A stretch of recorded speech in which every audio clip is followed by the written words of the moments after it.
satu peninggalan bersejarah Kerajaan Demak ialah Masjid Agung Demak, yang menurut tradisi didirikan oleh Wali Songo. Masjid ini terlihat anggun dan gagah dari depan alun-alun. Tulisan besar Masjid Agung Demak terpampang jelas di sisi utara, sedangkan di depannya tampak menjulang tinggi menara masjid. Sesuai dengan informasi yang dipasang di samping museum, awalnya menara azan sudah terabadikan sejak tahun 1932. Kerajaan Demak berada di daerah Demak, Jawa Tengah.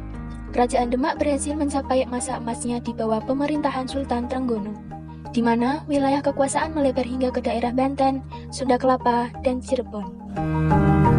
Kerajaan ini diakui sebagai pelopor penting penyebaran agama Islam di Pulau Jawa dan Indonesia pada umumnya, meskipun tidak berumur panjang dan segera mengalami kemunduran karena terjadi perebutan kekuasaan di antara kerabat kerajaan.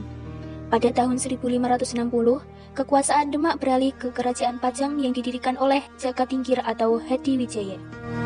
Masjid Agung Demak merupakan salah satu masjid yang menjadi saksi sejarah penyebaran agama Islam, khususnya di Indonesia. Masjid Agung Demak juga menjadi salah satu masjid tertua yang ada di Indonesia. Meski begitu, bangunannya masih sangat kokoh. Bahkan, hingga saat ini masih menjadi daya tarik wisatawan lokal maupun mancanegara. Di dalam ini terdapat tiang-tiang yang menyangga masjid. Menurut sejarah, tiang tatal yang disebut Saka ini dibuat oleh Sunan Kalijaga, Sunan Gunung Jati, Sunan Bonang, dan Sunan Ampel, dan berbahan serpihan kayu yang tidak utuh. Pada akhirnya, serpihan tersebut disatukan dan berbentuk utuh yang kuat hingga sekarang. Berdirinya Kerajaan Demak bermula dari misi para mubalik dalam mengislamkan Jawa yang kemudian terkenal dengan sebutan Wali Songo.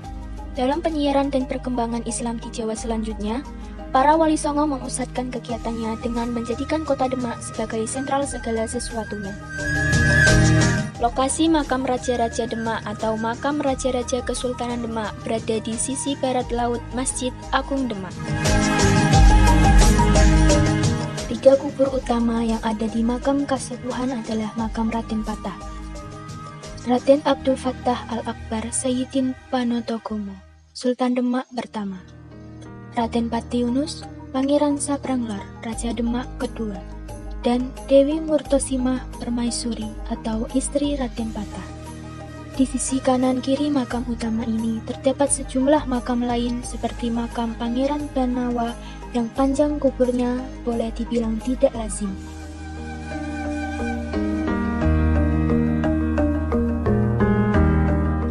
Disinilah tempat beberapa peninggalan disimpan.